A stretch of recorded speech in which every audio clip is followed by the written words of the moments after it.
G'day, fans. Look, I'm not even straight on the camera here. How are we all? Look, you know what? It's just such an exciting time. Aron has just been sending through stuff, like literally before we went on air. He actually joined while the intro scroll was going on. Mr. Aron, how you going, sir? Can you just tilt your camera forward a little bit, old son, just so I can see a bit better? That's too much. Back a bit, back a bit, back a bit. Yeah, that's it. Just a fraction, just a fraction. There we go. So, anyway, fans, welcome to DNA Reviews for the very last episode of this particular season. Thank God for that, I've got to say. And exactly right, as Colin said, it is the final one. Poor old Aron, you have been dying in the ass trying to get this shit together. How you going, old son?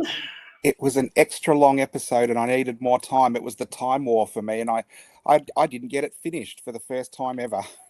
Yeah, exactly right. So, funnily enough, there was actually...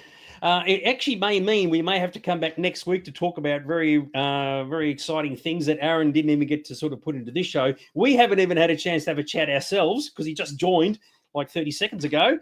But the important thing is that everybody's here. Nick has joined us, making it through another season of Doctor Who. Yes, I had to go and purge my mind and my memory after all that. It was just a bit of an overload. And William has joined us, which is absolutely fantastic, which means William will probably leave us in a minute or two. Anyway, fans, it is the last episode of this season of the show, as well as our last series. So first things first, we are talking about the old Doctor Who. You already know that already. And the episode is, of course, the Reality War. Very, very exciting. I've got to admit, the title is an excellent title. I thought that was actually a really good title for an episode, which was pretty cool. And even though it's probably a tad pointless now, there will be spoilers. So for those who haven't seen the episode yet, we've got to do the spoiler alert. How you going, dude? It has been a crazy week. For those who aren't involved with us and the show and the shop, we've just done a crazy week for Doctor Who. We actually watched it live at 3:50 a.m. with a group of people in the shop. More people turned up than I would have thought would have. As you can see, that's the shop. It was an interesting evening. We watched the entire series. We queued it up so we would see the end of Wish World leading straight into the new episode, and I think it was successful. It was actually a really fun way to watch it. What was your experience of that, Dags? Well, first off, if anybody thinks that I actually sat there for the entire season, I did not. I most certainly did not. I kept myself busy in the store because the last thing I want to do through the middle of the night is watch freaking Doctor Who 6 episodes straight. Is like, no way, sunshine. But the good thing is, fans, so you are right. So we shut the doors at 3 a.m. All right, so this is Australian time. And that's that photograph there. So we're getting ready to watch the... So I did watch the Wish World episode. And the moment it finished, Reality War was good to go. So, and Nick was there. He was the provider of all the entertainment. It was actually cool. And the funny thing was his laptop died just after the airing. So, yes. And for anybody who was wondering, we were using Disney Plus, so it was actually a completely legitimate copy. But yes, it was a good night. It was a long night. It's a lot of freaking Doctor Who. What can I say, Mr. Aron? But we got there in the end. Yeah, and I think as well, my enjoyment of watching this episode, it might be, a little bit higher than it would have been if I just watched it by myself, just because of the atmosphere and watching it with other people and hearing people's live reaction and gasps and, confusion from someone like Dags and what the heck is going on and all of that. So I have watched it 5 times now just to try and get all the ins and outs and ups and downs, and seen it with the reaction of what my family said as well, which is not the same as what my opinion was, that's for sure. And I don't even really know Dags' opinion on this one yet. No, indeedy. So for those who are aware, I forgot what I was going to say, because we... Oh, that's right. So one of the things, because it was such a long night, one of the things you don't do in a group viewing is fall asleep, because if you do that, someone's going to take photographs and write cut here on your head and all sort of stuff. So I had to force myself to stay awake. But the funny thing was, when it did finish at 5 a.m, actually we're all on a bit of a buzz. So it was like, oh, wow, that was actually quite good. So yes, it was a very good and enjoyable night, as mentioned by Nick earlier. But it also means we're going to have to be back next week for a bit of an additional review, because Aron didn't get all of his slides in, which means normally we do the good, the bad, and the ugly, right? But tonight we're doing the good, the bad, and the dumb, right? Because there was a bit which was just plain dumb. And as requested by Nick a couple of episodes ago, there's got to be a dumb section in this show, and there was. And I even called it out when I was watching the episode. I go, yep, there's a dumb section. So that is very, very cool. So we're not actually doing any uglies. they may be held over until next week. And of course, being the last episode of this series of Docu Who, as well as us, effectively, this is probably going to be a long episode. So, yeah, Nick's happy. Yes, there is a dumb section, and it's an absolute ripper as well. So, are you ready to kick it off with some goods there, Mr. Aron? I guess we are. And this is an unusual episode because usually we do the goods and the bads and I jump about. This one for me, there's a definite point in the episode where it takes a nosedive. And so all the goods are in order from the start of the episode. And from that point, it's just bad after that. Now, when I say that, some of the stuff in the bads is kind of good, but because of the way the episode has gone, I legitimately think the last half of the episode is not as good as the first. So we'll talk about that as we go along, but it's a slightly different way of reviewing it from what we usually do. Very good. All right. And so speaking of the very goods, we are going to kick it off with the goods. But before we do that, I've got to get everybody in. I've got to get everybody in the zone, right? Because you know what we're talking about. So I'm just going to chuck this one on, just so everybody's sort of like psyched and pumped for what's about to come. Doctor Who! Hey! Doctor TARDIS! Hey! TARDIS! Hey! The TARDIS! I've got to get my own back on that one, which is actually very, very cool. All right, let's go. So that's starting with the good, and now onto the real goods. Mr. Aron, off you go, sir. That video reflects more on you than it does on me, I've got to say, Dags. So one of the things I like is not being able to predict what's going to happen, and I certainly did not predict this. And as we were watching it, it continued straight on from the original ending last week with the Doctor's balcony tumbling off the side of the bone castle. I had actually thought maybe him falling to the ground starts the regeneration process, but no, as he's falling down, a door opens out of nowhere, and it's Anita from the Time Hotel, which I did not expect, did not know was going to happen. And that was a really good surprise for me because she was an amazing character and it was good to see her come back. Yeah, because Nick was watching with us. He says, oh, it kind of sucks if you haven't watched some of the Christmas specials, because he's referring to me because I hadn't seen it. And I go, I got no idea who this person is. So it's Anita from the hotel. Wow. Much like the Rani, Dags took Christmas off from following the Doctor. They're exactly right. So, no, I didn't get it, but that's okay. I was happy to go with the flow. So, sticking with the goods, I thought it was interesting, again, how they were going to resolve the whole of Earth and reality disintegrating into the underworld. And we find out, which was a bit of a shock, that this happens every single day, or the same day replays over and over, and they're moving it closer to the edge where reality breaks. And that was something I didn't see as well. The good thing about that is you can understand like how some people have more and more doubts, because obviously living the same day over and over, they probably start to see that. The bad thing about that was all the plans and stuff that were happening last episode, you know, what's in the Black Vault, what's on Shirley's iPad and all of that, that was just all reset and gone and totally forgot about. So there were some goods and bads there, but I liked it because, again, it was a surprise for me and I didn't realize that that was going to happen. Yeah, they were going through their old Groundhog Day thing, because it's so funny. They've been building up to what happens on May the 24th. Actually, nothing. It just goes back to May the 23rd and go, that's an anticlimax, isn't it, fans? But that's okay. It is all good. Very, very groovy. Yeah, and then I thought the whole idea of the Time Hotel was good because it's a hotel that, you know, sends guests through different times in history.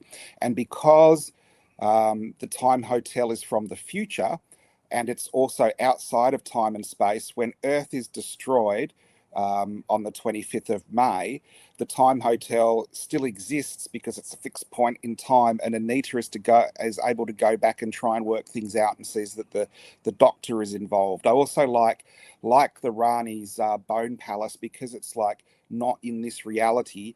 They are not part of the wish, so they're able to see things for what they are. So when you get your head around it, it's quite a clever idea that they brought this concept back. So the old abandoned hotel, you can check out any time you like, but you can never leave. Greg has said, loved how the magic door saving the Docky was called out in the story by the Rani as a magic door. So yes, a very, very cool. So yeah, last week when we said, how's the Docky going to get out of this? No one actually thought, oh, that door is just going to appear out of nowhere and a good old Anita's going to step through it. How lucky was that? So yes, very, very cool. It's a cliffhanger ending from the 1930s. I absolutely love it. What do you reckon, dude? And the other thing, if the magic door hadn't appeared, time would have reset and he would have just woke up in bed again. So it wasn't the end for Doctor Who after all. Indeed, it wasn't. But yes, it is all good fun, Mr. Aaron. Yep, and I did like when they talked about Anita. They talked about her looking for the Doctor, not because of this. Originally, she looked for the Doctor because she, had fallen in love with him, and she found him through time and space in his other regeneration. So there's the Matt Smith and there's the John Pertwee. And I thought the John Pertwee clip was particularly interesting because it was from Day of the Daleks, and that future does not exist. So the time hotel was able to look through different realities because that was the future where the Daleks took over Earth and the Doctor went to, and they changed it all. But eventually she changed, she found the Doctor, our Doctor, or Shooty, the Doctor she was looking for, dancing with Rogue. And obviously from that she saw that he was looking for meat and 2 veg and not lasagna. So that was the end of the way of him. That was the end of her crush and fixation on him, and she ended up hooking up with someone else in HR almost straight away. Meat and 2 veg, not a lasagna. So go on the local cuisine, doesn't cut the mustard. I've got to go European because there's all these different layers to a lasagna. If you don't mind umpire, where the hell did you get that from, dude? Well, that wasn't the youth. That wasn't the euphemism I was pulling out, but fair enough. Fair enough. Okay, so Greg has asked, do these doors have a perception filter, Mr. Aaron? What do you think? I don't know. It's one of those things where I think everyone is able to see her through the doors, but then the Dalek walks right by her and stuff. It's one of those things like when Clara was going through the Doctor's timeline and seeing him in different places. No one really saw her. Once in a while, someone might see her. It might be the same kind of thing. They don't say perception filter. It might be more of a reality filter or something like that, but good pickup. Yeah, I was just waiting for a yes or no answer, but anyway, it's all good. Mark has said, evening all, too many things I'm sure you want to discuss tonight. You have no idea, Mark, and so much so we're like Aaron's, like his Hawaiian shirts. They're absolutely bursting at the seams, full of Doctor Who goodness. First-time viewer, Dan, has joined us. Yeah, before season 2 final, I heard people say Stephen Moffat needed to know about the season 2 part 2 season finale to make his Christmas special. I'm not entirely sure what that means. Do you understand what he's saying there, Mr. Aaron? Yeah, it's one of those things where they introduced the time hotel and then it came back in the finale, so he must have known what was happening in the finale for him to write it. I think Russell T Davies has said on Unleashed, though, that he had wrote the scene where the Doctor falls off the balcony and said he'd work out how he got off later, and then when the Christmas special was written, he was like, well, that's a brilliant idea. I'll use the time hotel and bring Anita back. So I guess the season was in flux and changing as it went along, as we will talk about. Yeah, actually, it's quite common in TV shows to put in the cliffhanger ending, and they've been doing this for decades, and they think the writers for the next season, that's their problem to figure out how we get out of it. For those who have joined us late, just be aware this is going to be a long episode. We've got more bloody Doctor Who stuff to get through than you could possibly imagine. It's going to be completely burko, but it's our last episode. So sit with us, get yourself a cup of coffee, and we'll be good to go. And speaking of good things to go, Mr. Aaron. Well, it's one of those things what we were talking about where they actually called it out and said he has a magic door, and the Rani actually says, yeah, but you were meant to follow him and work all those kinks out, and she says, well, I took Christmas off, so the Rani didn't watch the Christmas special either. Very, very cool. So Doctor, especially the 2 doctors, it's mentioned that when someone is developing time, I think it's supposed to be just time travel, they step in to make sure that they don't develop it. So there we go. Phil has joined us. He's slipped right on in to say that Return of Anita was pretty cool, which I guess it was, because everybody in the store when we're watching it went completely nuts when that occurred. And as Greg said, can never have too much Doctor Who. Oh, yes, you can, Mr. Greg. I'm definitely a testament to that. So, yes, very groovy. Yep, and again, the set is incredibly impressive, and I think it was good that they're actually driving the narrative as they show things rather than a whole lot of exposition up to this point where now they don't need to break reality with the Doctor anymore because they've pinpointed where Omega is, and the Seekers have got the location so they can start releasing Omega. That is very exciting stuff. You know what? I was so busy looking at the picture, I didn't even understand what a word you said. So, but I'm sure it's very, very. There's a lot of that going on in this episode. I can tell you that now. People are hollering and and screaming in the store, and I'm going, "Why? What happened? I'm missing something here."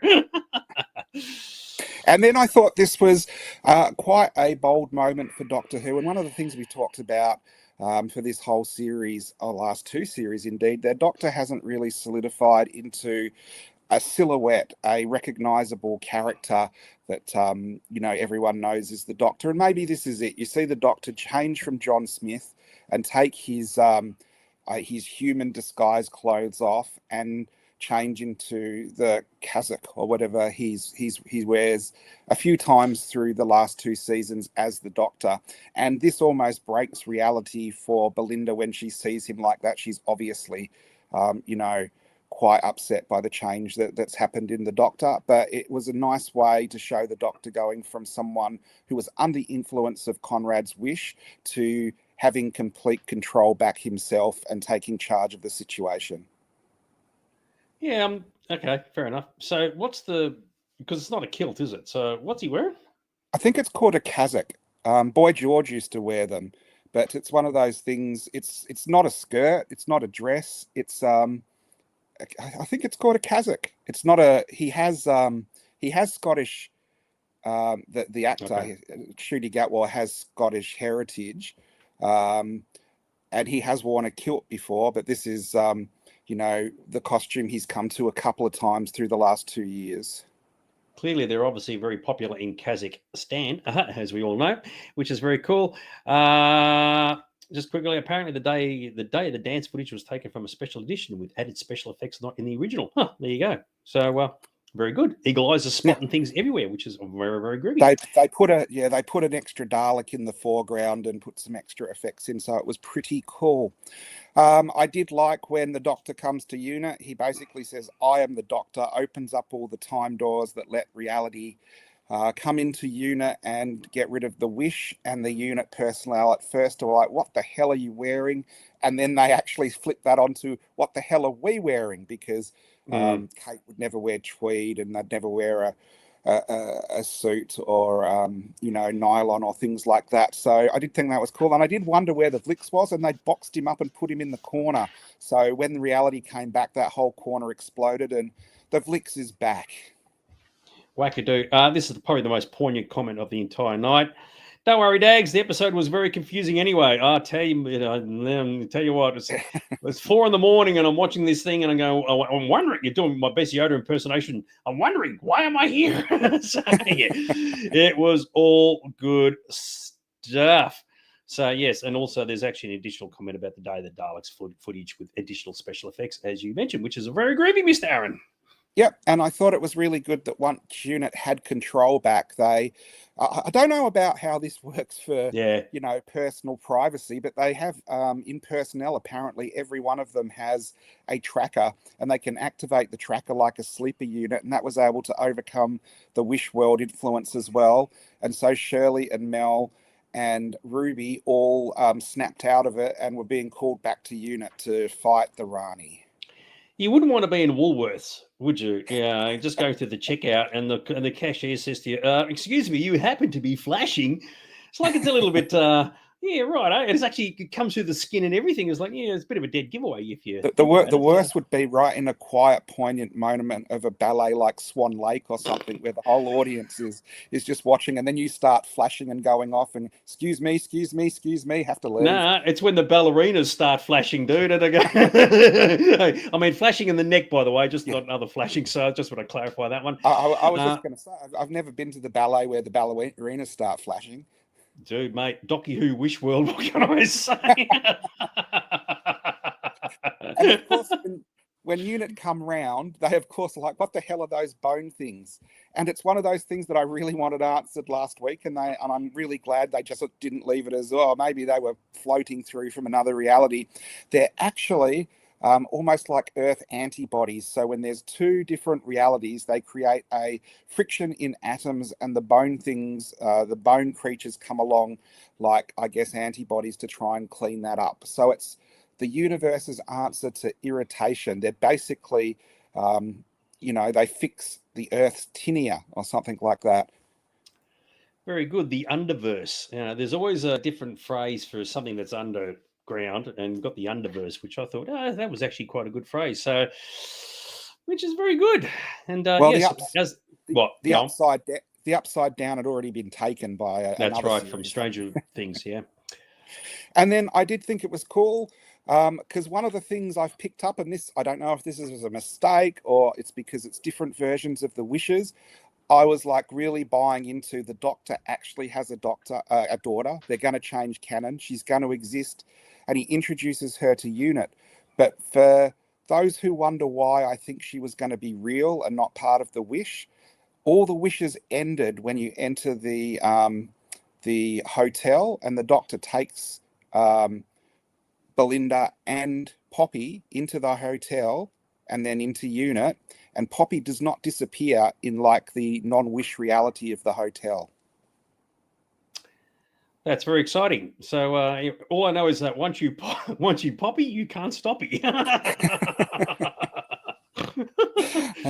Dags. Anyway, another thing that I thought was really amazing was this Doctor genuinely does get along with all the people he meets, and you do feel that he cares for them. And where you had Jodie Whittaker, who does, I don't do the love thing, I don't do hugs, that's all awkward. This Doctor genuinely has a connection with his friends and hugs them and is very open and emotional about it. And of course, his best mate ever is Belinda, and she has not seen him, and she has been jonesing for a hug ever since he left her and she went back to her family. And you have a really poignant reunion with her, which I thought was really lovely. Very cool. Now, I think this is going to get brought up later on. Question for you. What is the go with the Docky Who's granddaughter? She pops, comes find me, and then nothing. Anything you want to say about that? Yeah, that's all a load of the bad at the end of the episode kind of thing, which we might end up talking about next week on, depending on what we go through here. But that is a big issue with this. Yeah, fair enough. All right, still sticking with some goods. So there's a point where exposition comes too much, but I actually thought this was good. You've gathered the troops, you've explained what's happening. For anyone who didn't watch last week, you have like a pickup of the narrative from last week. You explain who the Rani is. Lots of people online were saying, oh, the Rani's just a female master. No, I actually thought she was totally different. The master is crazy and destroys things because he loves to and for power and stuff. The Rani is a scientist who sees humans as cattle and doesn't really care about us one way or the other because she's so advanced. And I like that different slant on the Rani. I also liked that Mel fought her originally and was able to add to the exposition by saying she's totally ruthless and her past experience on her. So I thought it all came together quite nicely. It feels like you're building up to the midpoint of the episode where where shit starts happening. I think I picked up on this as well. Shane has said Mel magically changes her hair here, as you've seen it 6,000 times. What's the deal with that? Do you reckon? Do you know? Well, that was, I think, to do with her being broke out of the wish.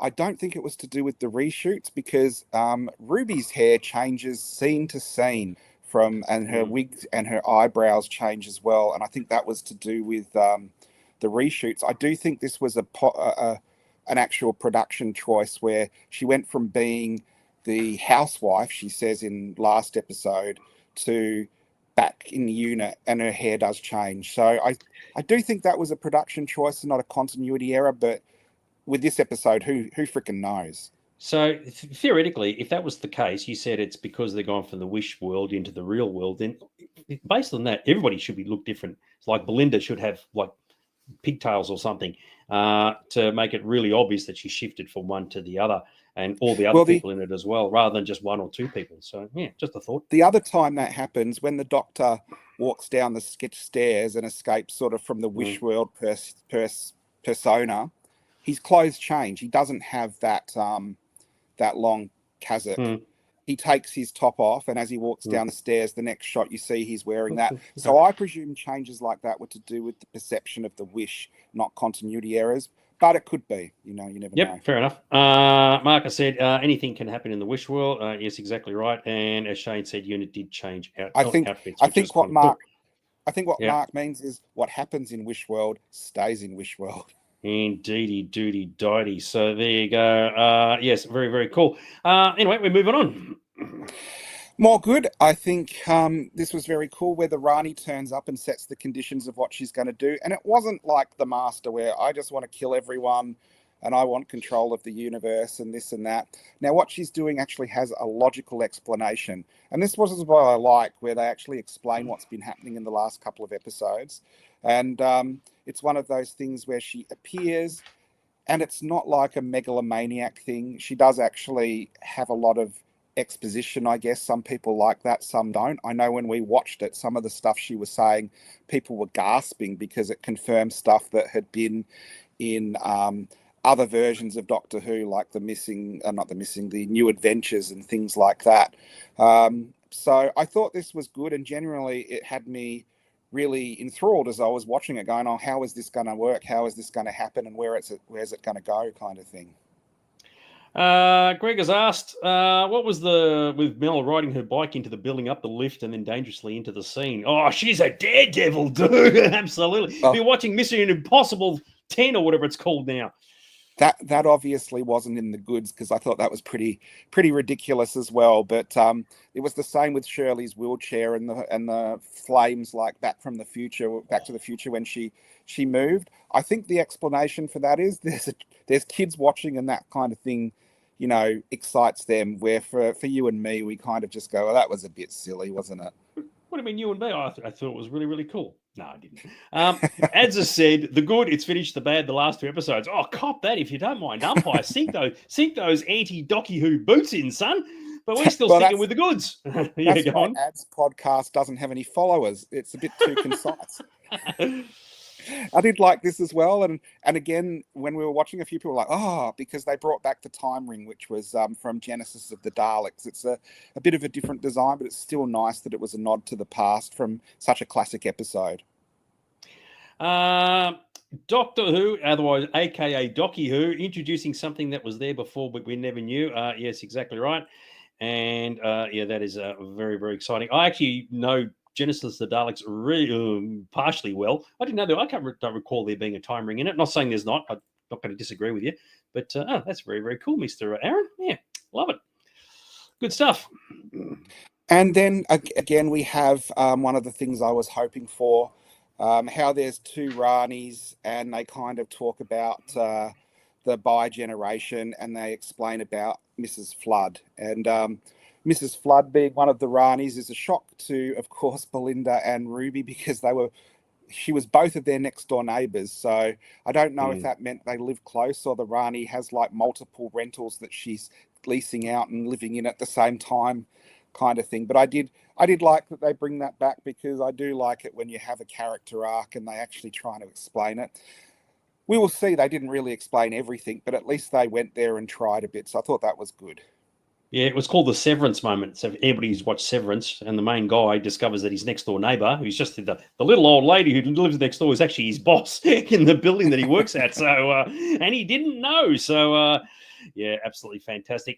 Phil has said he was thinking that Clara riding her bike into the TARDIS when Mel rode into there, like Clara in Day of the Docky for the 50th anniversary special. So it's obviously precedents have been set before, Mr. Aaron, which is very, very cool. Now, there's an additional, this is the same pictures but different text, Mr. Aaron. So this is again about bioregeneration, and we talked about maybe it was something caused by the toy maker, or maybe something caused by the gods, and then we talked about maybe it was an experiment from the Rani. But it's kind of like nature, how frogs can change sex if there's not enough in the population, or some life forms can divide, like starfish and things like that, where the Time Lords are almost extinct. So it's part of Time Lord physiology, is trying to increase the number of Time Lords by generating instead of regenerating. So you've got a male frog who says, I can't find a female frog, so I'll turn into a female. And just as he does that, a couple of male frogs just roll up on the scene. Where the friggin' hell were you guys a couple of hours ago? Exactly. You've explained it perfectly, Dags. Keep it simple, stupid. So there you go. It's all a load of frogs. Anyway, we're sticking lots going on. Mega Dude, what is the deal with that? So we've got the Rani wants to come back. can't use the DNA from the Doctor or herself because their DNA has been corrupted by what happened with the Master and the Time Lords when he turned all of them into Cyber Lords or Cyber Masters. And she wants to use Omega's DNA, dead or alive. She can use it to construct a new Gallifrey and repopulate it with little Time Lord children, I guess. Now, I was talking about this to a few people the last couple of days. This must be a new thing because they talk about Time Lords are sterile, but we saw there were Time Lord children in the day of the Doctor. So we are talking about the events that happened with the Timeless Child and the Master and him meddling with Time Lord DNA, which is interesting because this is a relatively new thing, though the Doctor's talking about it like it's an older thing. And how would the Doctor know that they're sterile if it happened at that point in time? Because there are no other Time Lords around for him to try it out with. But at least they're giving an explanation that, gives the Rani motivation for what she's doing. Yeah, at that point in the episode, I was ready to just hit the pause button, even though it was way back there somewhere behind me, and say, hang on, has this always been the case? Has this been part of canon since day one, this whole sterile Doctor thing, or is that a completely new concept? So that one sort of threw me a bit. It's not new. We talked about last week the looms, and maybe the Rani is looking for Omega to have looms and clone technology and things like that. So we're pretty close on what we were looking at. What has happened is this has been in comics and audio and books for years and years and years, but it's never been canon in the actual show till now. Mate, they're taking a leaf out of good old Rise of Skywalker, the old Strand cast. Just clone everybody. It's all good. So just make duplicates of dudes, duplicates of dockies. That's the way to go. So, yes. But when that came up, I go, oi, that's a direction I didn't see coming. So, yeah, very cool. And yeah, this is what we were talking about. It's impossible that Poppy exists because Time Lords are sterile, which is bizarre because she's there. They say she's real. This is the thing that was a bit wishy-washy in the episode because they say that Poppy is definitely real, and they say that a couple of times, but then they say she was created through the wish, so she's not real. And I understand she was in Space Babies, and Space Babies probably meant to be a totally different character, but they do not explain why she turned up as like a ghost or a vision in the Story and the Engine when she was in the streets there. So I thought there was going to be some bigger revelation to Poppy and to who she was, but I'm still in the goods because I was still bought with what they were telling me, and I thought the story was good and interesting. And I thought watching this up until this point, there wasn't much negative in it. Like Greg said, there's a couple of silly things with the bike and things like that, but I thought it had been a pretty solid story, so I was really enjoying it. Maybe they just thought that, all little babies all look the same, so they could just use the same actress in all these different shows. No one's ever going to pick up on the fact that it's the same one. Who knows? So, yes, but I didn't realize she was, as in the girl was in the barbershop episode, the Story and the Engine thing. It's like, oh, there you go. So, yeah, very, very cool. Maybe Poppy is adopted. Who knows? So, yes, anyway, very good. And then we have the thing where the Rani has got the power to bring Omega back. So they found him. They open up the time doodav, and it starts operating. So we're building to the midpoint of the episode climax. Very good. So yes, this obviously episode had two different things to deal with: the Wish World saga and the Omega saga, and everything that happened after that. So it was all a bit all over the place. Now this was kind of cool. I mean, one thing that Doctor Who doesn't have a lot of is big ass space battles and fight scenes. And this time they did. They got the freaking lasers, and off they went, Mr. Aron. Well, I think this was a really cool scene, and I think it stands up with anything on television, and it was shown in the UK at the cinema, and I think it would have looked pretty amazing, even better in the cinema than it did on television. And I've had people come into the shop the last couple of days, said as good as anything on the Marvel shows this was, and it did look good. Last night, the Rani on the jet, last week, the Rani on the jet cycle, actually I thought was okay. It looked a little bit, CG. This week, I thought it was amazing. I thought they did a really good job with the effects on this episode. One of the things, love it or hate it, you cannot say you can't see the Disney money on the screen this series. It's absolutely even beyond what they did last series. But they didn't get it all right, as we'll discuss in the bads. Marcus said regarding explaining things you should know, as the classic docky says, I'll explain later. Dan has said that the time ring in the classic never actually had any buttons on it. So I was like, oh, okay. So, yes, very, very cool. But anyway, the fight scene, I mean, I thought it was funny, right? This big ass building just brings out the freaking laser beams of the big ass, like the AK-47s and whatever. And they just go to town on these freaking bone things. I go, oh, that's a bit of all right. So, and then the whole building swivels as well. They need to do that in the Rialto Tower in the city or the Eureka Tower or something. So if yes. the building turns round, it's the unit headquarters plus a revolving restaurant. Oh, I'll tell you what, I can tell you a funny story about revolving restaurants, but we don't have time because we're still sticking with the goods, Mr. Aron. And this was, I thought, a really well-directed scene where unit is under attack, the bone beasts are walking around, the doctor's like flying in stuff. You have all these explosions and stuff going around the zero room that the doctor has got Susan Twist to create. And when you go to the zero room, it just goes dead quiet.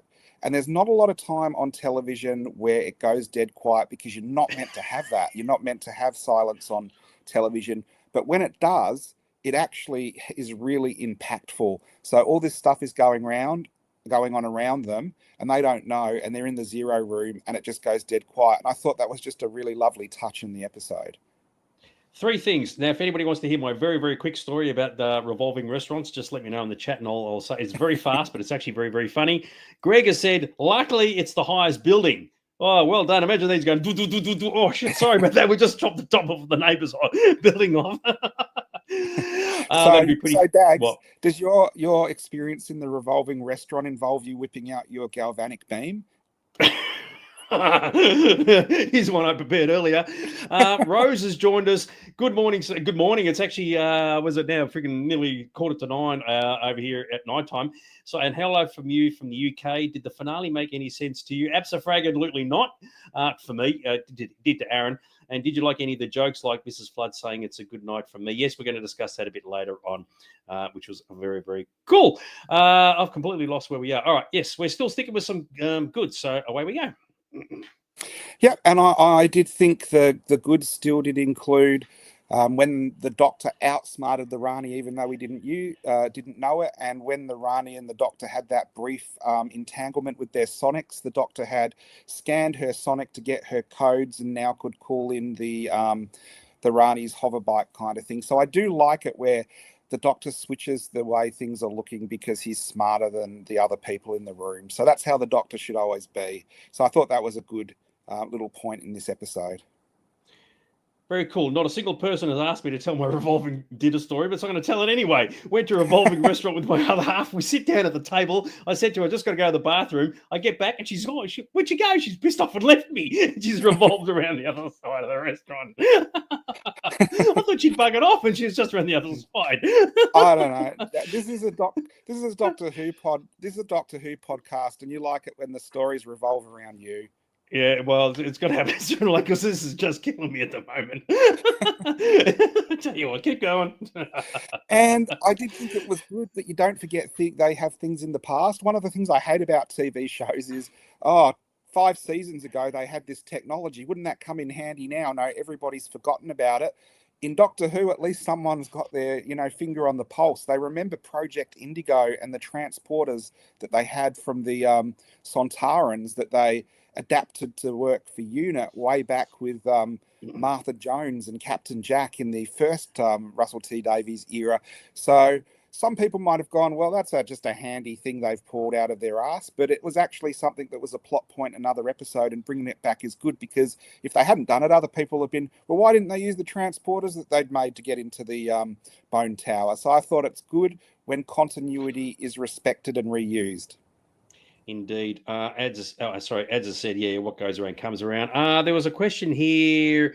I think it's a question statement. It's confusing between the first Time Lord Omega and the first to leave the planet in the spaceship in flux. Any comment on that? I think it's one of those things where Russell T Davies does the JNT thing. I'm not going to bother about the details of old stories as long as this story is good. Omega's backstory was totally changed. He was never a mad god, and he was never, the crazy titan they tried to make him out. He was a sympathetic character who, went a bit crazy because he was on his own and he had the mental power. But both times in the Three Doctors and in Arc of Infinity, it was a sympathetic end for the character Omega. Now, in the expanded universe, that's a bit different, but it's only the Doctor Who continuity I think they're following. So there was a lot of stuff in this that didn't match up. Doctor Who has such a long continuity. It's good that they try and get most of it right. And I'm assuming this is part of it, about saying not all Gallifreyans are Time Lords. It's actually bestowed upon them. So, yeah, exactly right. Yeah, you have to look at the untempered schism, and you can come over to my house and check out my untempered schism later. Tell you what, I'm not going to be in a rush to do that. So there you go.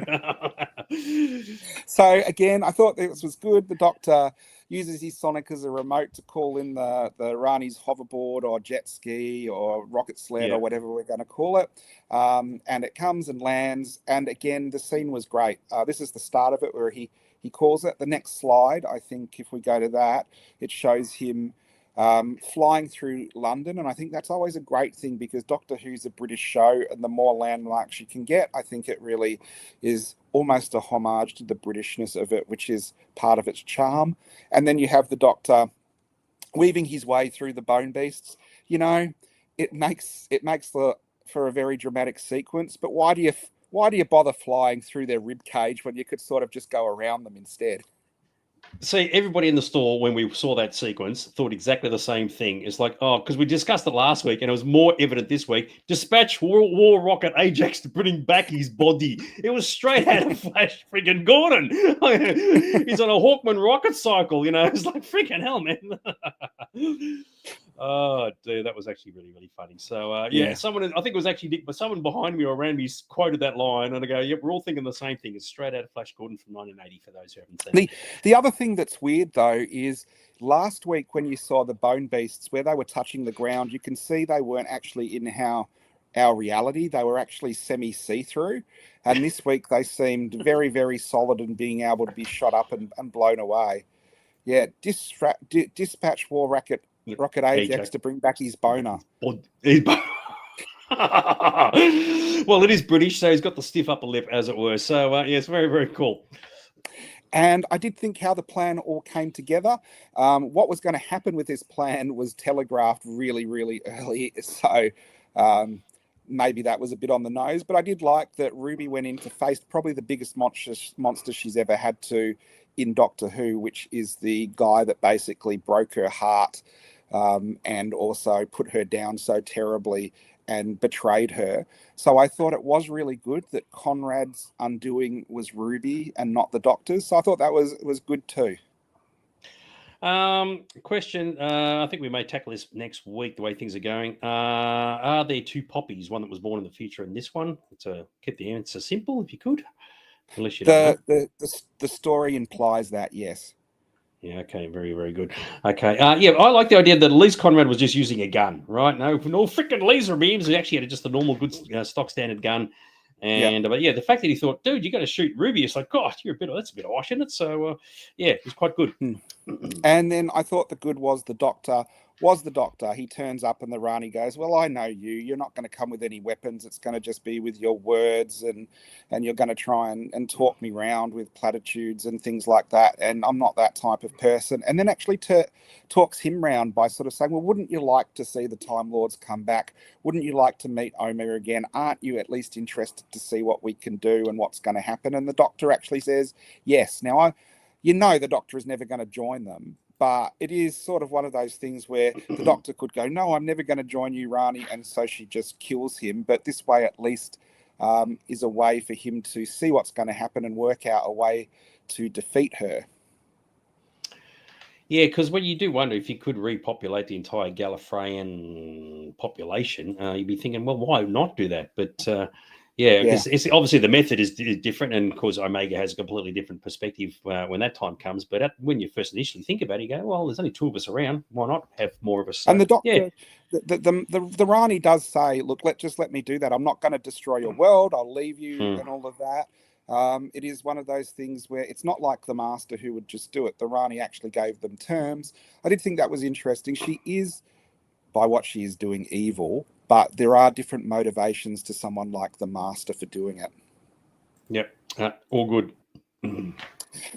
And then this is interesting as well. Now, I don't know if you noticed this while watching the episode. I've still put this in good because I think the sets are amazing. But they did this thing which you can't really do unless you've got a 360 set, where they walk around the set, and it is actually quite confusing because sometimes the seal of Rassilon's on the left side of the screen, and sometimes it's on the right side of the screen, and the clock jumps around as well. And I think they were trying to show that that was because the set was so immense and 360 and just filming it in a clever way. But I did think, oh, that's, close to doing some stuff you don't do in television. I did think it was an impressive scene. I really loved how the seal of Rassilon turned into the seal of Omega. You love all this too, Dags, when they do things like that. So the seal of Rassilon turned into the seal of Omega, and the seal of Omega was the breastplate of Omega from Arc of Infinity. So I thought that was really nice too. I thought I was getting it right. Stop mispronouncing. I thought it was Omega. Is it Omega, is it? Or Omega? How do you pronounce it? Well, How's they it say pronounced? it different in different things. The Doctor says Omega in the Two Doctors, and then in Arc of Infinity, it's Omega in different ways. But I'm pronouncing it from the classic series where he says Omega. What's it in this episode? I could have sworn it was Omega. I can't even remember. I haven't memorized Hmm. this episode yet. Yeah, because I'm convinced it wasn't Omega, because that's obviously the watch. I thought it was Omega. So, yeah, that's why I thought, well, I'm going to try and get the pronunciation right. One of the rare occasions where I try and do something correct in this show. Yeah, very, very cool. So, who knows? Anyway, it's the bad dude. All right. Very, very cool. Speaking of bad dudes. Yes, so I thought this was good as well, where last week I said I didn't think Conrad was the same character he was in Wishworld, in Lucky Day. He had sort of changed and was more the Rani's sort of pet minion kind of thing. But when Ruby came back, you did get him showing his true colours again. So obviously him sustaining the wish and reading things and drawing things from his imagination is a toll on him mentally. But when he's sort of not doing that anymore and Ruby comes back, he goes to just being the mean old arsehole that he normally is. And I do think Ruby played on his insecurities really well. I thought she was smart by bringing up her dad, which we obviously know he has an issue with. And then she talks about the times when they were more intimate and she did make him smile and things like that. So causing conflict within the villain is a good thing to do because it shows that they're just not black and white. They've got different shades of grey, and it does cause him to stop and think about what he's doing. It would have been interesting had they referenced the mother instead, because we get to see the mother on screen, right? And so we could have related to that a bit more. Had there been an earlier part in season one where Ruby's learning how to sort of defend herself, and so in this episode, because I was waiting, I thought, is she going to open up a can of whoop ass and give him a smack around? But yeah, the fact that she sort of talks him down, yeah, it was well done, because you're thinking, oh, hang on, where are we going with this? So, I did like how she says to the Doctor, "Can I punch him?" And Kate Stewart goes, "Yes, you absolutely can." So that could have happened. I was wondering if that would go down. Yeah, you're certainly entitled to it, that's for sure. Whoopsh, whoopsh. Yeah, very much so, indeed. And I thought this scene was absolutely amazing, where you have the seal of Omega and they're getting the coordinates and the power to open it, and you've got the Seekers, who are those creepy women with the eye attachments, and they stop saying numbers and they just start repeating Omega, Omega, Omega over and over again. So I thought that was a really atmospheric and good scene. It reminded me of the priests of Pyrovilia, where they're chanting Pyrovore, Pyrovore, Pyrovore before the god Pyrovore exists as well. That was in a Matt Smith episode, Dags, so you won't know what I'm talking about. No freaking idea what you're talking about. So, but that's okie dokie. Yeah, because obviously this is the big build up. Okay, the bad dude's coming out, right? Regardless of how you pronounce his name, how's that all going to work? So, it was like one of those, oh my God, this could be one of the greatest scenes in the history of Doctor Who, or a complete and absolute farce. But we'll cross those farces later on, Mr. Aron. And they keep ramping up the tension. The Rani gets her guards to sort of cover the entrance. The entrance cracks and there's a bright light inside, and you kind of go, what's it going to be? How's it going to look? And then... Oh, hang on. So I was too busy reading the comments. And then... No problem. We got the bads. That's the end. Then it smashes reality to the bad. And I think even though there were some little bad points in the first half, this is almost the halfway point of the episode as well, which is interesting to note. But if the first half of the episode had been a single episode, and this had been the cliffhanger, it would have been for me like The Legend of Ruby Sunday last year, where everything was fantastic and everyone was like, what's going to happen? This is amazing. This is great. What's going to come out next week? And then we get the giant CGI dog and the Doki-Okis and stuff. They repeated it this year. Those, far out. How could they do it twice? I actually had a good that I was going to bring up, and I've completely forgotten what it was. So hopefully it comes back to me as we do the bads. So everybody who's watching now, we've gone through all of our good aspects of the episode. Now we're going to look at some of the bad ones. And yeah, clearly the CG Omega, however you want to pronounce it, is pretty pobbo. But before we get to that, please stand by, Mr. Aron. Yes, I had to put an extra slide in here because out comes the giant CGI claw.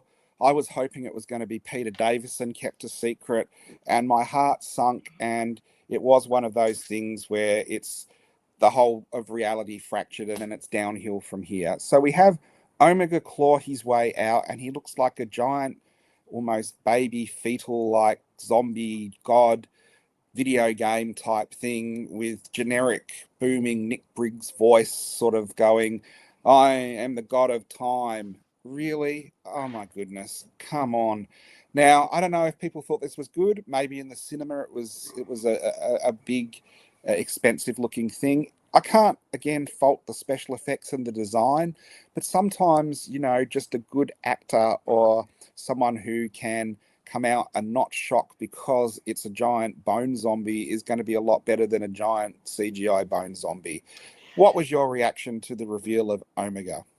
Yeah, I thought, look, it's kind of funny. There are two perspectives regarding this, right? So, yeah, it looked horrendous, right? It looked so digital. It's like almost like they ran out of money at that point because some of the other stuff, the visual effects in the series have been really fantastic. And in this, they needed to nail it, right? And it clearly didn't work. But by the same token, I was thinking about this today and I thought, well, you could argue that some fans are being a bit spoilt because, as you know, decades ago, visual effects in Doctor Who were pretty piss weak, right? And people just accepted it, as you discussed in the store with some of your people, bubble wrap monsters that just colored green and just took it from face value. So these days, people are pretty spoiled for choice to say, well, we want our visual effects to look absolutely Mickey Mouse, see, coming from Disney.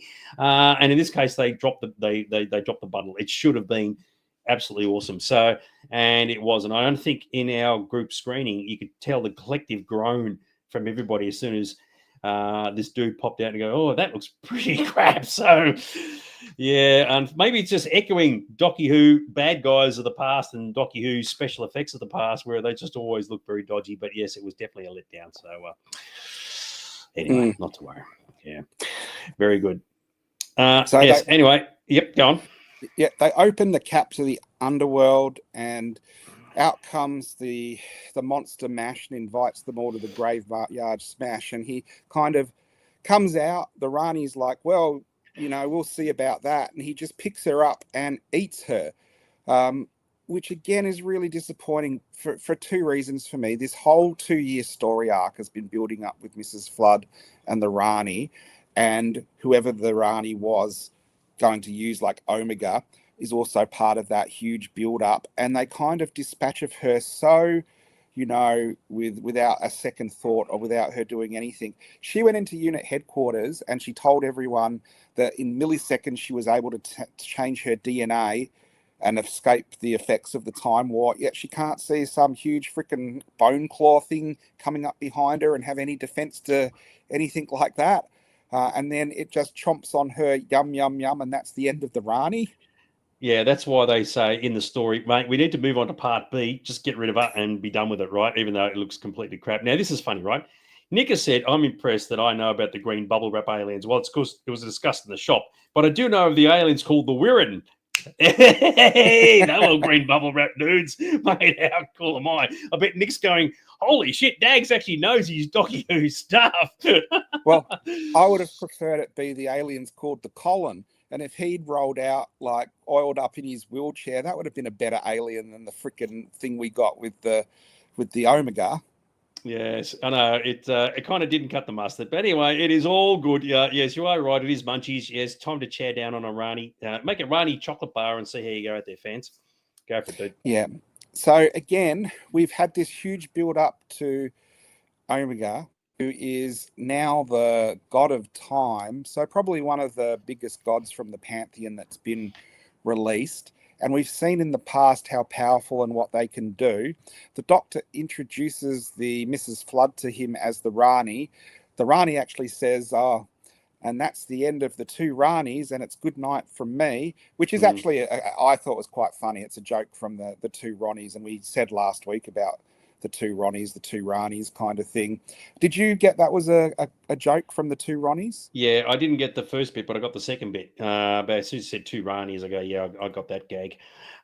Interesting one from Ads. He said, yeah, the special effects were poor in the past, but made up for with great stories. These days, they make up for poor stories with special effects. So, yeah, it was a bit disappointing. And I got there was a comment way up here from Mark. I've lost it. He's talking about how he predicted there was going to be a dog thing. I mean, the funny thing is, so you compare your bad guys. So you had Sutek last time, and you got the Omega this time, and Sutek actually worked. That was actually kind of cool. Whereas this, as we said, just looked like a big CG thing. So yeah, they needed to up the game on that one, and they clearly didn't. Maybe they thought because it's the last episode, just chuck in anything. The fans will love it, but of course the fans probably didn't. So they should have dispatched Mrs. Flood and let the latest Rani nick off with the time ring so she can maybe come back in the future. What do you think about that, dude? I actually preferred the Mrs. Flood version, so I like that she got away and might come back, but I don't think Doctor Who has much as a future at the moment anyway, so it doesn't really matter which one of them escaped. Yeah, so, and the Docky, of course, brings out the big gun, as it were, and that's it. He's off plugging his Omega. So this is just the stupidest thing ever.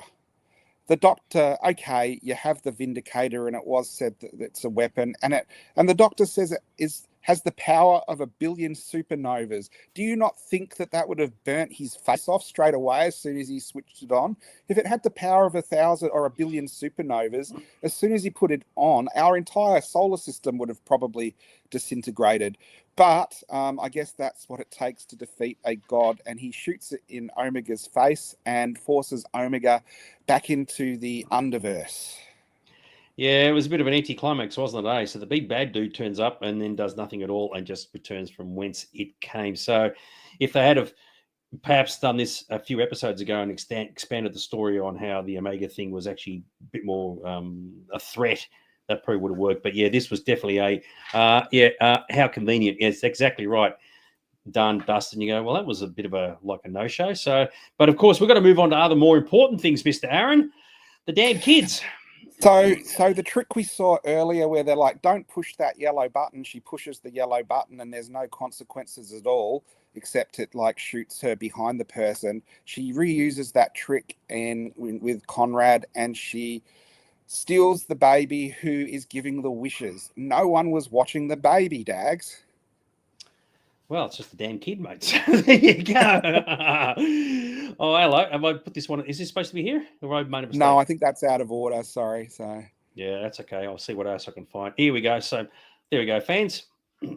So the plan was obviously, though we didn't hear it, for Ruby to cancel the wishes, which makes sense. So she gets the baby and she ends the wish, which ends Wish World, which you'd have to think was a bit dangerous, because if the Bone Palace was a part of the wish and it just disappeared, they might be in for a one-way trip to the ground really fast.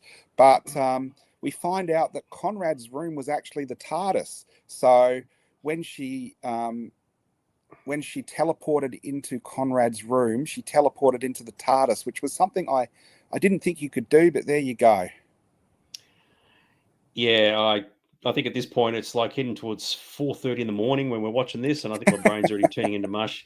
I think we're too busy digesting what happens. Like, well, hang on, is the Rani story already over just like that? Oh, now we're dealing with the grommets.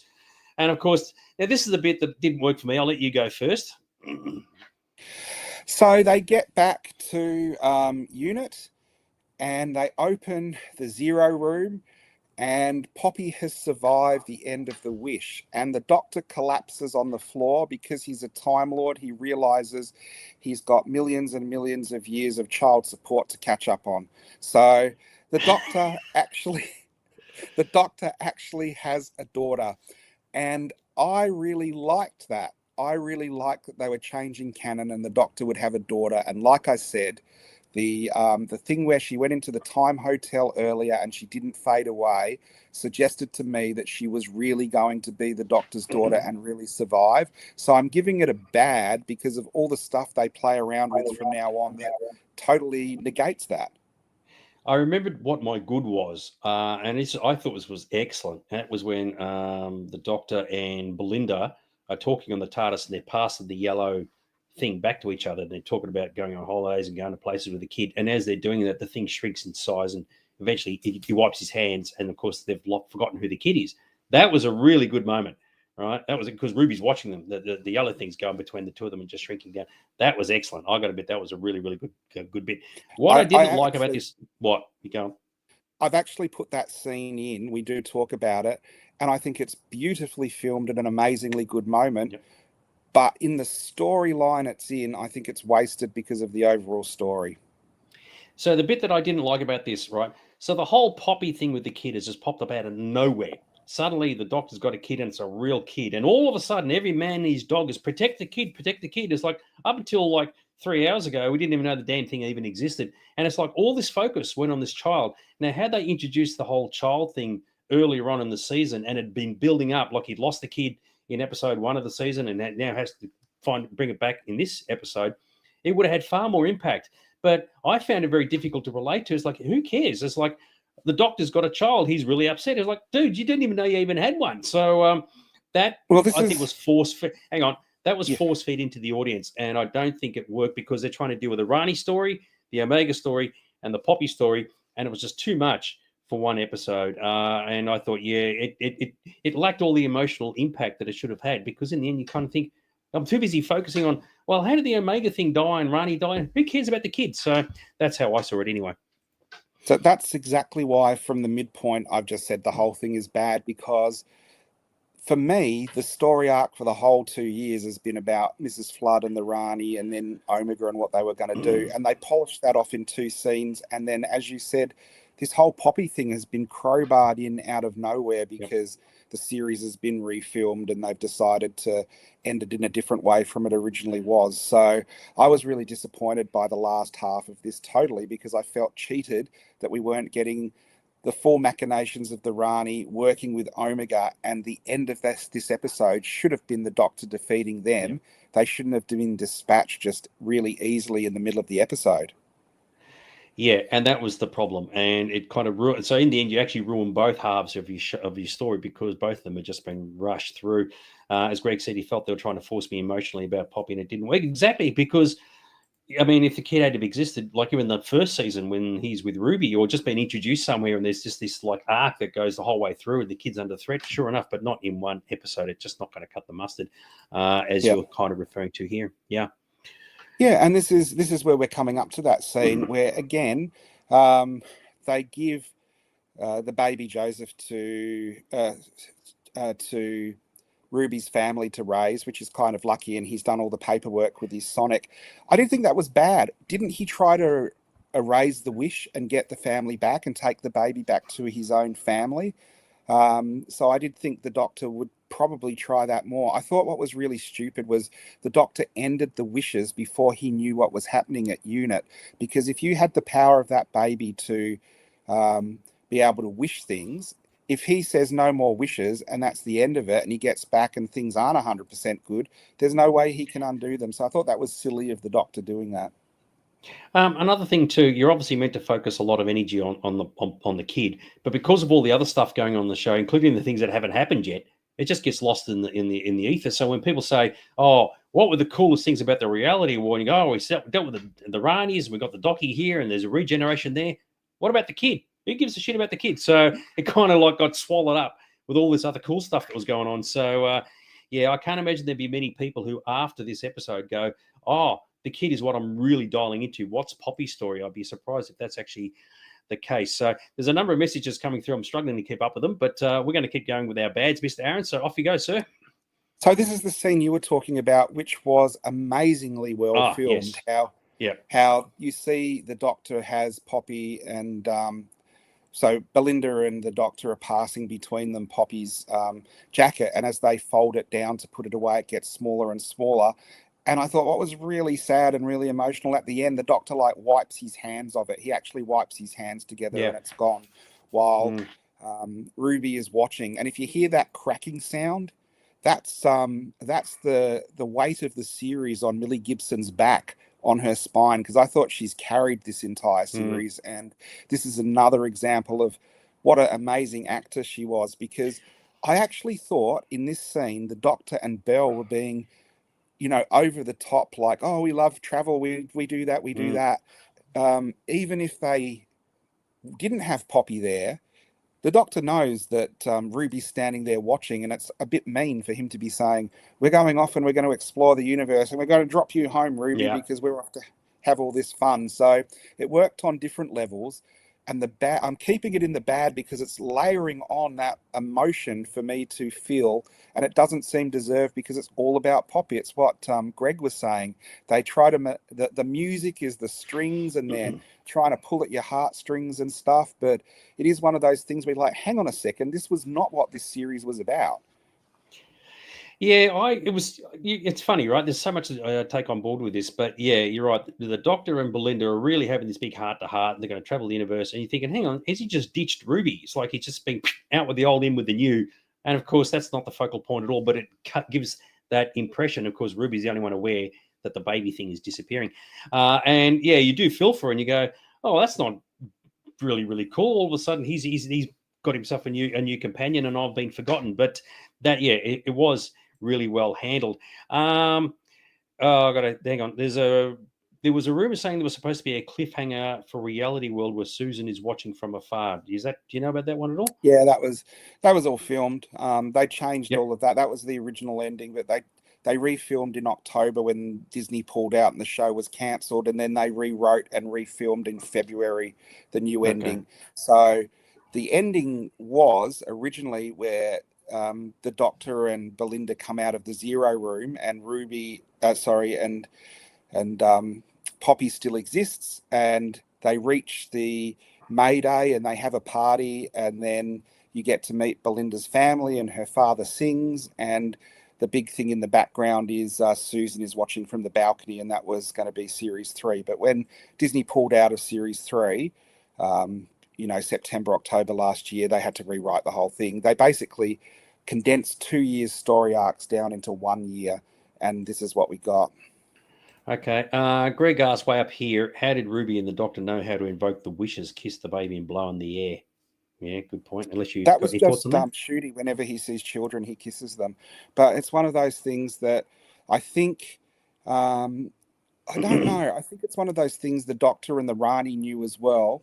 Well, the Rani knew. Maybe she knew the background of the whole wishes, because they didn't explain where she found the baby and how she knew that the seventh son of a seventh son of a seventh son was going to be the reincarnation. So maybe the Doctor told Ruby. Obviously, the Doctor told Ruby the plan of what to do, and I guess Cool. you rub a lamp, you kiss a baby.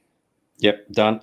Greg has said, despite not feeling the Poppy thing, I did love Ruby's reactions here and her trying to convince everyone about Poppy disappearing. As you said, dude, Ruby has carried this entire show. So whenever she's in an episode, all the quality just ramps right up, all because of what she's doing. She's outshining everybody, Millie, and that's really, really cool to see. Now, when we got to this bit, even I was surprised when the cot is still there and nobody's noticed the cot except for Ruby. And I thought, hang on, what am I missing here? So any thoughts on that one?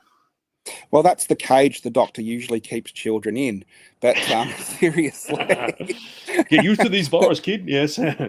But seriously, it's one of those things where I guess because reality is reasserting itself inside the TARDIS, maybe it does it slower. There is no reason. Do you know why it's there? It's because it makes good dramatic scene for it to happen. So again, it's purely there for dramatics. In reality, if this was happening, it should have all blinked out instantly. It didn't. It shouldn't have, picked on the Doctor by doing this and doing that kind of thing. Yeah, I thought it was funny. They've lost the kid, but the cradle's still there. And I thought, wait, can't you guys see that there's a bed here? I mean, Ruby's a little girl. Millie's not a tall lady, but clearly she's not going to fit in that. So, yes, Adza said yes, he agreed. Ruby was the standout, absolutely, which is a very, very cool. And this is another thing, and I'll explain why this is bad when we go to the next slide.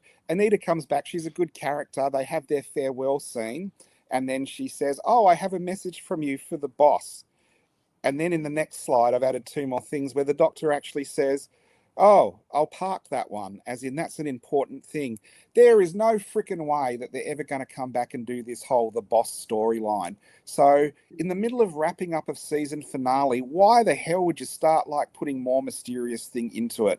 I did think, why? Like you could use this scene to maybe explain something else or go behind the scenes with what happened with Poppy more, but you're using it to start seeding new storylines that are never going to happen. Indeedy doody didy. Anyway, we're still playing through our bads. I like the Yeah. Ernest Borgnine thing was very clever. I had to laugh at that. And again, I've left this in the bads because it's one of those things where it is good. It's a good scene, but in the context of the story of the episode, this is just not what I want. And this episode did so many pickups and so many reshoots and things. This is one of the scenes where you can see. Do you see Ruby on the right there? Her wig is a lighter color and her eyebrows are thinner because when they came back and did reshoots, it wasn't always the continuity 100% correct. So when you watch this series, there's three different versions of Ruby. There's one with thicker dark eyebrows, one with the lighter blonder wig, and the one that's sort of in between. And that's when it was originally shot, the pickups in October, and when they had to refilm the whole end of the episode in February. So if you could be bothered, you can go back through the whole episode and see when each part was filmed because of Ruby's wig and eyebrows. I've just been asked a question, and I'll tell you what, I'm not sure how to take this one. Rose, how are we going to review the special 20th anniversary of Unleashed this Saturday? We're not. I don't know. What 20th anniversary special, dude? Well, we are going to come back next week, maybe just me talking about the fallout from this series, because there's so much to this episode, like it goes too late and I can't even do what we usually do. And I will be talking about the anniversary Unleashed that they're going to show on Saturday, especially if there's any big major revelations. I think it's going to be a whole lot of not telling us anything, actually. Oh my God, more Doctor Who, just what I don't need. So two comments here. Is the boss Susan Foreman, as in the boss? And Greg has actually said a similar thing. Could the boss be Susan? What do you thought? Well, that would be the obvious thing and the smart thing, and I think that would be a really good way to go. If Susan in the future, she's a Time Lord, she built the Time Hotel, and she was the boss of that. Susan was mishandled this series. They put her in the Intergalactic Song Contest, which was great, because if you're going to see Susan in a flashback, if the Doctor is freezing in space and he's really, really going to die, seeing his granddaughter to kick him out of that and bring him back is good. What was a really stupid thing this episode, last week, was putting her as a flash on the TV on Conrad's television, because that implied she would be returning this episode, and indeed she was in it originally. And we talked earlier when Dan said about the whole Susan on the balcony watching the party that was the original finale, and she was cut out. So to fix that, I would have just cut out her image last episode, and that would have, tied up one of the plot holes, but they didn't. So that's why I thought the whole end of this episode went down the gurgler. Just a bit. This is from earlier on. Rose said, pardon the pun, Poppy materialised from nowhere. How the hell did she get to Wish World? And there is a question about who remembers her and who doesn't. So, yeah. Well, they say that Poppy was based on a wish, and even at the end of the episode, the Doctor says, if I could have like a wish, I'd wish that you were my child, but I've got rid of all of the wishes now. So there is definitely things that change. And one of the things that, what I hate about all this wishy-washy, non-science fantasy, it's all wishes and witchcraft and gods and stuff. There's no rules to anything they say. So if you try and apply anything to the episode and go, but hang on, you said this, they go, oh, well, it's all to do with magic. And I really hate that kind of writing.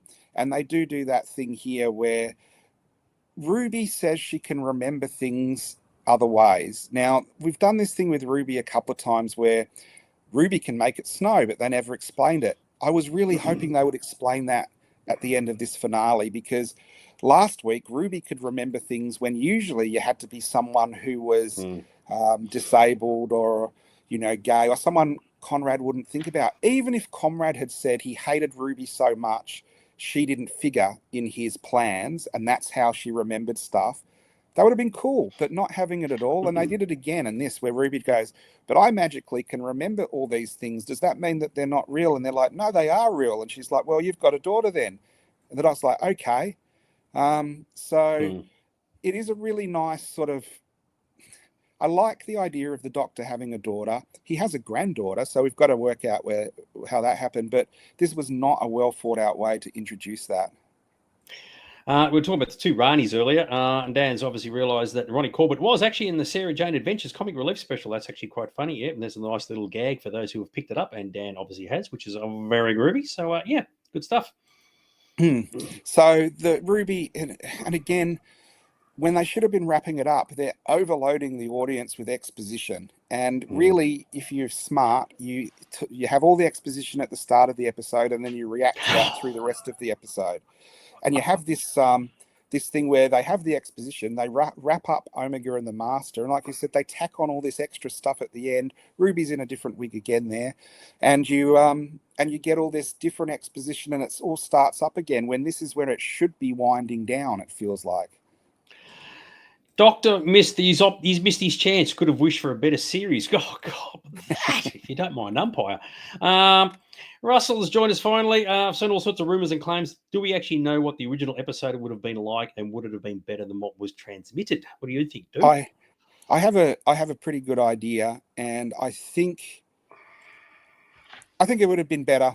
I basically they condensed 2 seasons into one, had to refilm a whole lot of stuff to crowbar it in, and then they had to get rid of Shooty, so they tacked on the regeneration stuff at the end as well. So when you write like that, you're never going to have as good a concept and flow as if it's just how you want it to be. When you start having a shopping list of stuff you've got a crowbar in, it actually takes away from the story. Yep, completely agree. And this I absolutely freaking hate.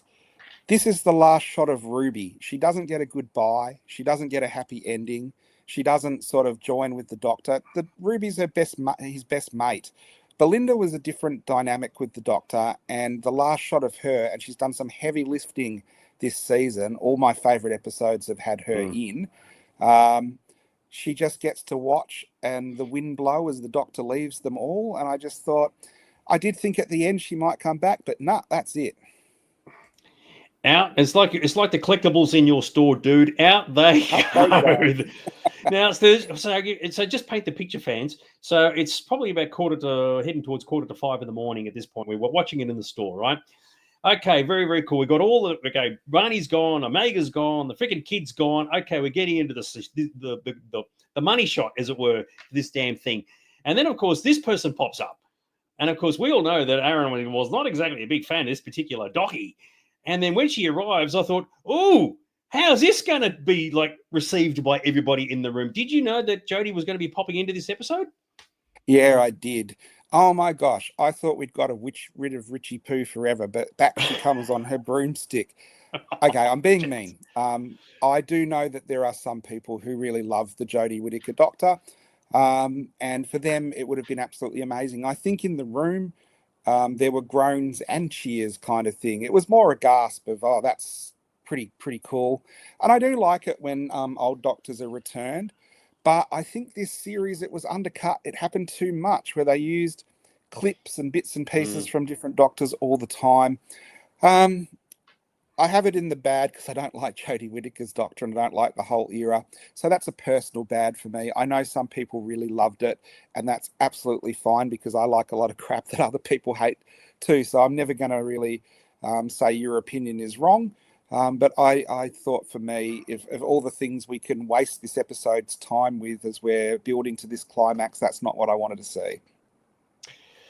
Yeah, it was a bit of a shock because I didn't know, obviously, and I thought, and I thought, oh, and I don't know if you were aware of it, but you said there was gasps, and a few people said, "Oh, hello, Jodie," but Aaron sitting behind me, not a peep, nothing, and I thought, oh, what's he doing back there? Is he stewing in his own juices, or is he like? Rah, rah, rah, rah? But no, you stayed dead quiet, so no, well done, dude. But anyway.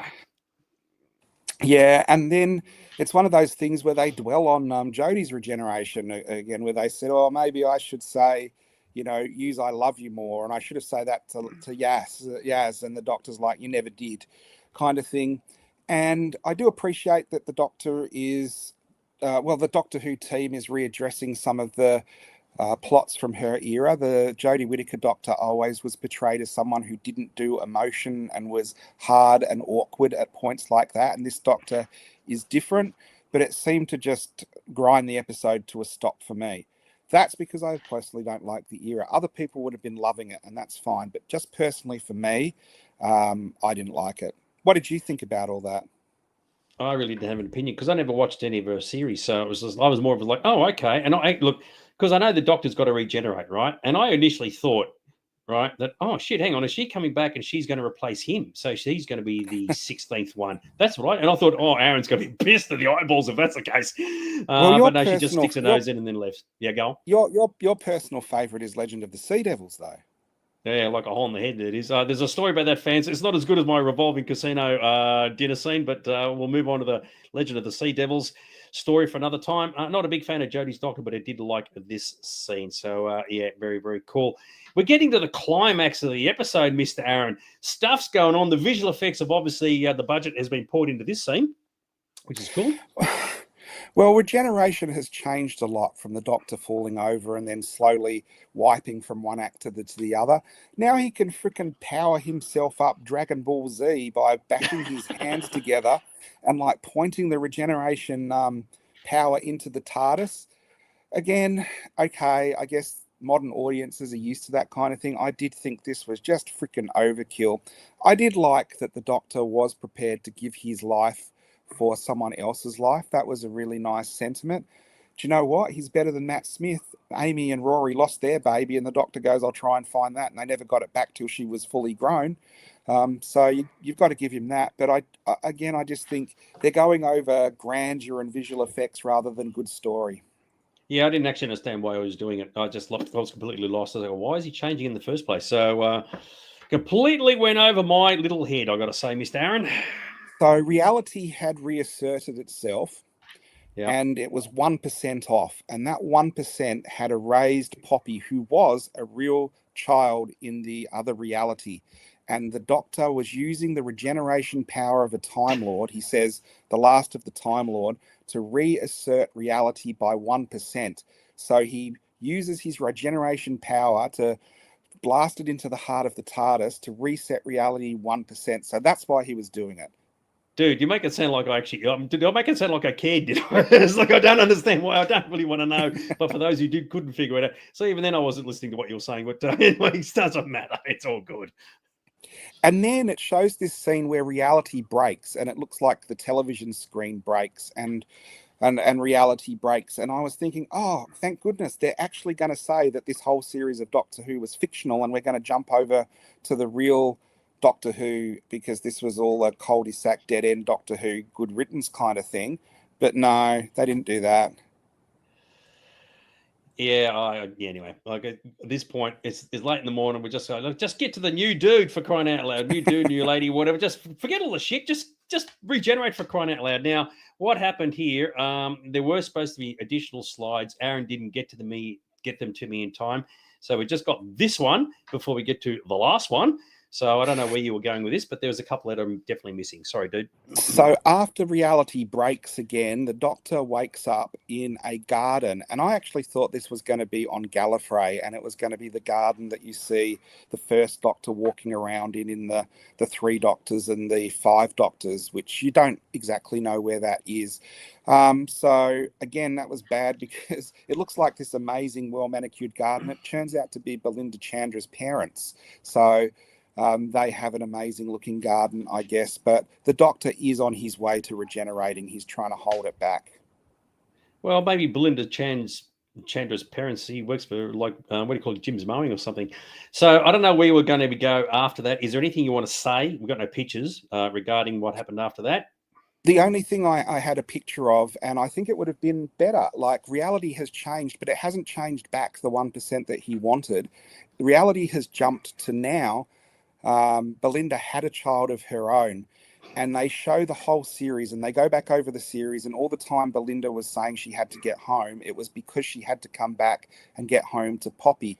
And this is the reason why, and it's kind of lost, that they had to get back on May the 24th, May Day, because that was the time she had to get back because her parents were babysitting and she had to get back to take over the baby sitting. that's and that right. was the May Day date, because they kept going on about May Day and it was not any other plot reason. And I actually think they should have done this the whole series. If they really wanted you to feel about Poppy, they should have had her as Belinda's child the whole series. Every episode she goes, but I've got to get home to Poppy. You're not going to. And then when the Doctor knows how much she loves Poppy, then him giving her his life to bring her back would be a lot more, have a lot more gravitas than it's a wish baby kind of thing. And what people don't realise, Belinda's just been saddled with a baby that wasn't hers, because the actual real reality was she didn't have a baby and she was, a nurse and living that life. The Doctor's changed the time vortex and changed reality, and she loves Poppy, and it's obviously, something she enjoys having, but that was not how things should be. So the Doctor didn't actually bring reality back to how it should have been. It's another alternate reality that he has done that has brought Belinda back and Poppy back in this different relationship.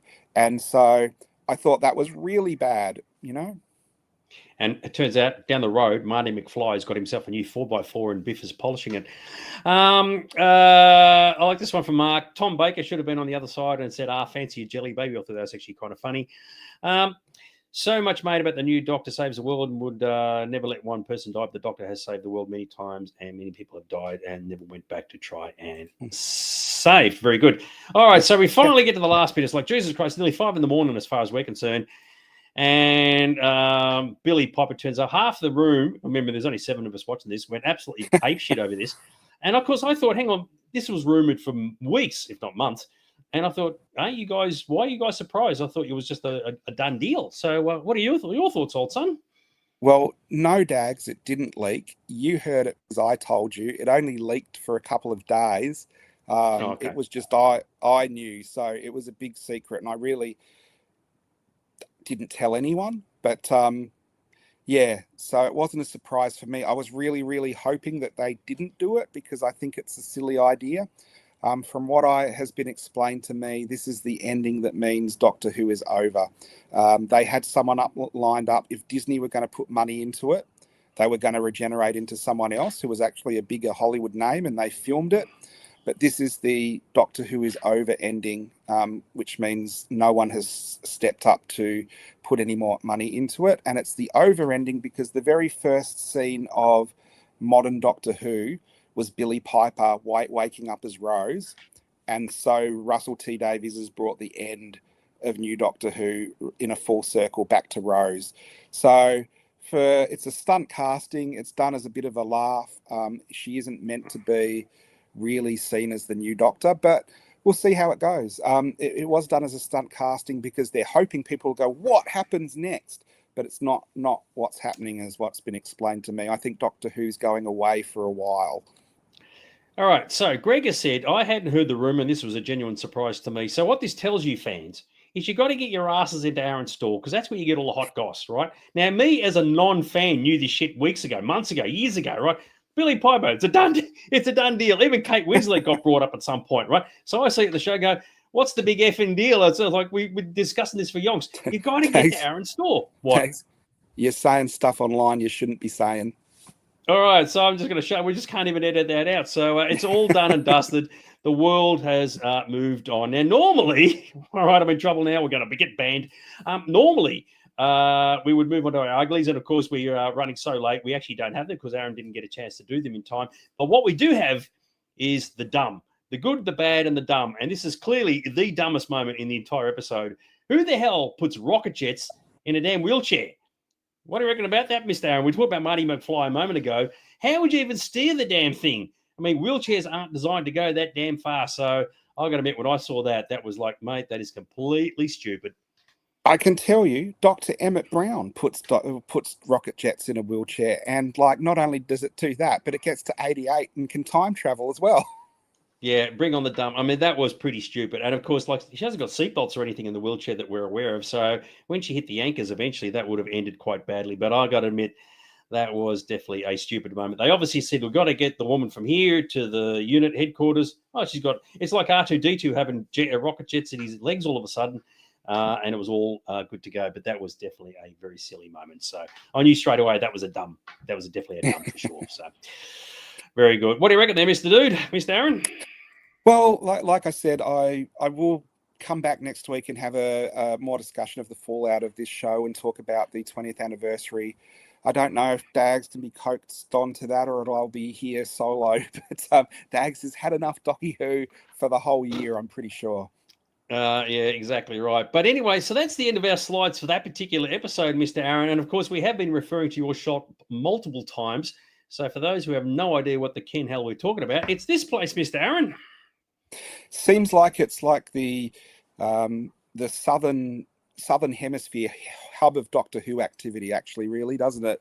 But we're a shop in Blackburn, 1 Main Street in Blackburn, and we sell a variety of pop culture collectibles and classic toys and things like that, with a leaning towards Doctor Who, Star Wars, Transformers, and all the classic 80s toy lines. So if you're interested in vintage toys, modern collectibles, or coming in and chatting about who could possibly be the new Doctor who we shouldn't say online, come into Aron's Collectibles and have a chat. So just quickly before you wrap up, anything you want to mention regarding the season or the episode itself that either worked or didn't work for you? No, I actually really liked the episode. I say the last half was bad. It was one of those things where it was easy watching the bad stuff because I enjoyed it. The first half was good. The second half was easy to watch but didn't satisfy me intellectually. So maybe it's like eating candy kind of thing. So I didn't hate the episode, and I thought this entire series was a lot better than last. What about you? No, it was all right. I mean, after Lucky Day, it all just went downhill. So there you go. But it was obviously designed for the fans more than the general public. So if the fans got a lot out of it, then good on them. But for someone like myself, it's like, yeah, it didn't really work for me. But that is all okay. Completely cool. Are there any final words before we sign off for the night, Mr. Aron? Because I've got something I want to finish the episode on. No, finish the episode on your thing. I shall do that. All right, fans. You may see us again next week while Aron tackles all of his conspiracy theories and his thoughts and views and other things that are going on around the place. So watch this space, Mr. Aron. Is that right? Exactly. All right. Take care, guys. We'll see you next time. Okay. Bye for now. Bye, guys.